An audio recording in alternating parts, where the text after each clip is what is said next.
Okay, part two of the stock market update, the week that was and the week ahead, and which stocks look good. I left you when we finished part one with Disney, so no need to talk about that. It's the 20th of January, so we're looking at the week ending 20th of January. Taiwan Semiconductor I've bought into, and I'm anticipating this, and for those into it, that's a reverse head and shoulders. I'm expecting this to give me back to the all-time high this year, and will give me not quite 100% return, but substantial. So that's a special situation. It's not in the approved filtered list. It's a special situation.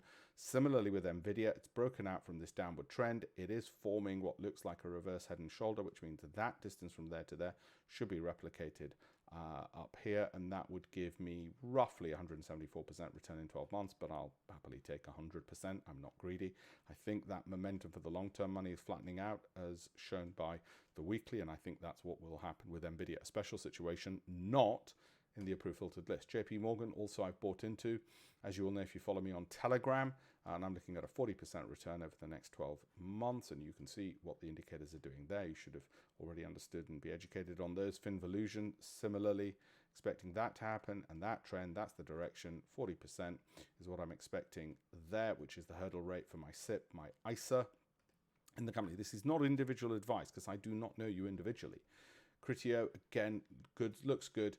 This did make my approved filtered list, I should add, and so did Finvolution and JP Morgan, if I remember rightly, all made my approved filtered list, as did Brunswick, if I remember correctly. So there we go, and that's what I'm anticipating on that one.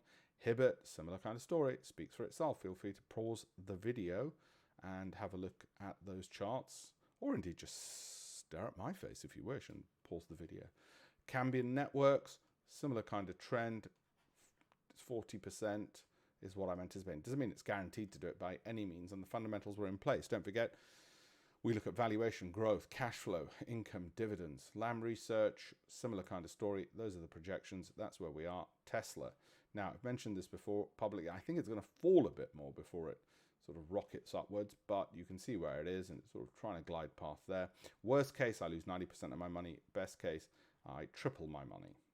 So it's a special situation. It didn't make the approved filter list because of its volatility. But even as a special situation, that's the play I'm doing. I'm very open and transparent over how I plan to make money in my SIP and ISA and pension this year. That service now broken out of that downward trend, moving in that upward direction. 88% realistic. Well, again, it's more a special situation rather than anything else. And it may well drop back first before going up. And in fact, I suspect it will. Live Nation.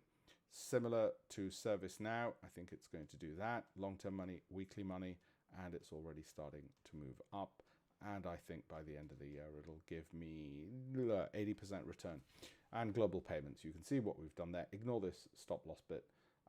What we've got here is that's where it is, and should do that. Does not guarantee to do it by any means, and that would give us a return from 100 to probably 150, so 50% return. Hope you liked the updates.